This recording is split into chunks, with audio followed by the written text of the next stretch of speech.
everybody? Dr. Rick Wallace here, dropping in on you. I hope that everybody is having a great day. Remember, as I always say, no matter what's happening, if you're not having a great day, if things aren't going your way, just remember, if you're still breathing, you're still in the fight, that it's not over until you finish.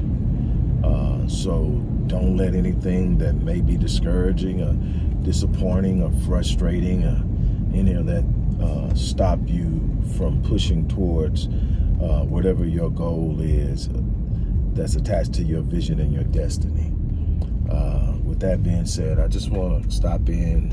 There's so many things going on. For those of you who have participated in the sponsorship program for my 25th book, and you've bought space in the book, which is ultimately what the sponsorship is the ability to publish a tribute to somebody you care about.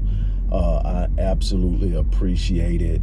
I'm excited about it. And I think I shared this before, that actually someone bought space and then paid tribute to me and the manner in which I've inspired them, and that was like the highlight of my day, for someone to actually do that. I mean, that means a lot to me. Don't think that the slightest gesture doesn't go unnoticed or unappreciated when it comes to me. I appreciate the details, the things that most people tend to take for granted. I appreciate, and I did this long before last year, but last year when I faced death with those heart attack situations, it definitely made me even become more sensitive to life and the risk of taking things for granted. And so I appreciate that. But for everybody that's participating in that, great. For those who want to participate, or those who want to know more about the book project, which is central to the work I do in the Black community, it's about the entire dynamic of wealth building and what we faced from 1865 to current, and how we overcome it, and all that stuff in between. And I've been doing series on what's inside of the book to give you guys an idea. You go back and look at it. It's called the Black Wealth Series. It's on the channel. But if you want to sponsor some space in the book, there's no minimum sponsorship. Obviously, smaller sponsorships are going to share space on pages, but certain sponsorships will earn dedicated pages, meaning that you'll have your own page and you'll be able to pay tribute to whoever you want to in great detail. And you can also even get to a point to where you can submit an image. But I would love to have as many of you that desire. I don't care how many pages it ends up being. If you want to sponsor a space and memorialize somebody or pay tribute to somebody, this is an opportunity to do it. And thanks for those who have already participated to this point. You can just go to the description box and you'll see information, and you'll also see a link that you can go to the page and learn more, even watch a video, and then sponsor whatever you want. Like I said, no minimum sponsorship. I mean, if you sponsor $1, you're going to be in there. With that being said, something else that is central to Black empowerment is the Black family. Those who have followed me for any stretch of time know the emphasis that I place on the restoration of the Black family nucleus, and the amount of energy and effort I've put into teaching the importance of the Black family as an institution, and how the Black family is pivotal in being able to inculcate into the minds of our youth the values and interests and principles that are conducive to them achieving the things in life that we say we desire. You can talk power all day, but until you have the practices and the principles and the mindset and the thinking and behavior that is reflective of it and necessary to experience it, it's all talk. It's all for the sake of discussion. It's time for us to move past discussion, but I see so many things out there in front of us that's a direct or indirect assault on the black family. We're feminizing our men. We are objectifying our women. We are in the midst of a completely polarizing war, gender war within the ranks of the black community. And everybody every external entity is celebrating. Why? Because that means black empowerment is just that much further away, and they don't have to be concerned about what happens when blacks actually assume a position of power to where we can make our presence felt. And we don't see the little mechanisms and strategies and machinations and schemes that are out there and designed for the very sake of disrupting and destroying the black family. Let me tell you something. The black family is the institution through which all of these values, interests, and principles that are so necessary, it's the institution through which it is perpetuated. You have the institution of marriage. The institution of marriage is the foundation of the family, and that's under attack. It's constantly under attack, and no group suffers more by the destruction of the marriage and the family than the blacks.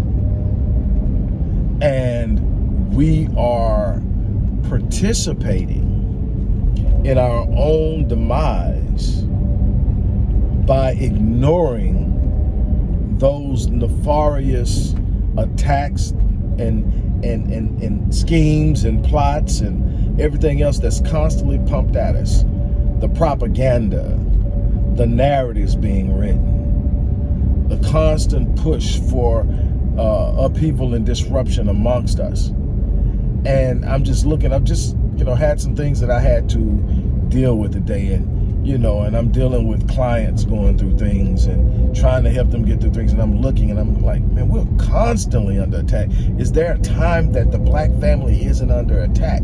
And there isn't. We're constantly under attack. We are under attack in so many different areas. I can't even begin to name them. But it's in media.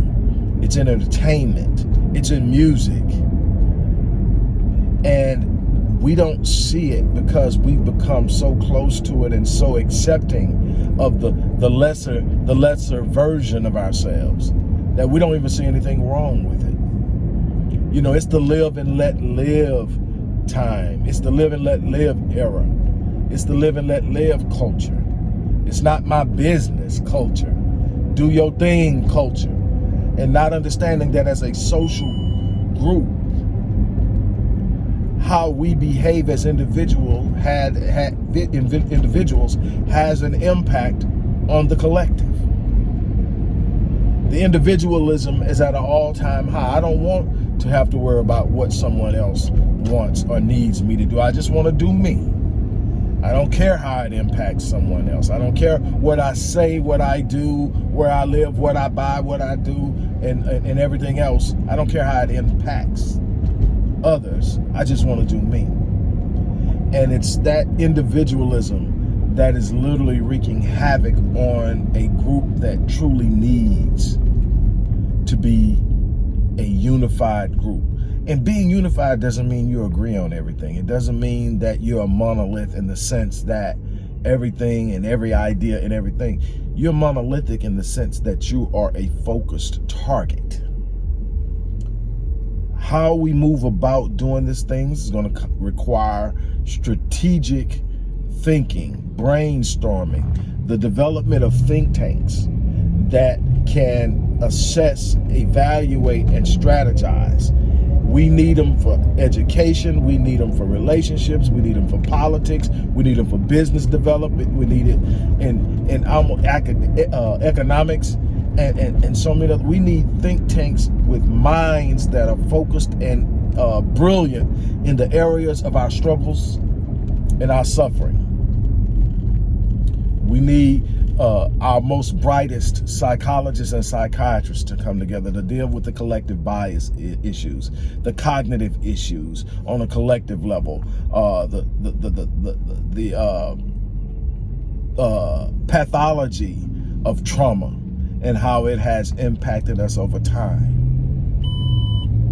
We need to really and truly examine the importance and necessity of family.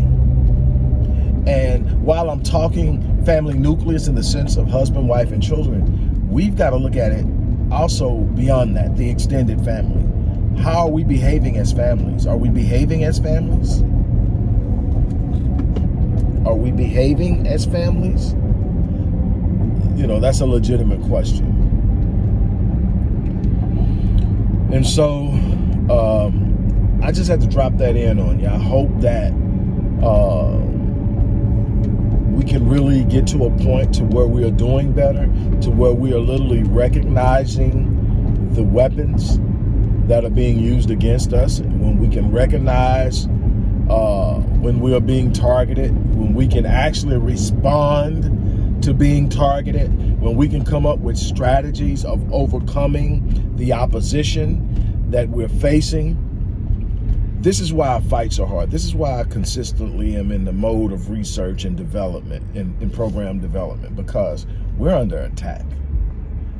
And it breaks my heart to see how easy it is to get to us, how easy it is to redirect our attention, how easy it is to get us turned in on one another into where we are literally imploding.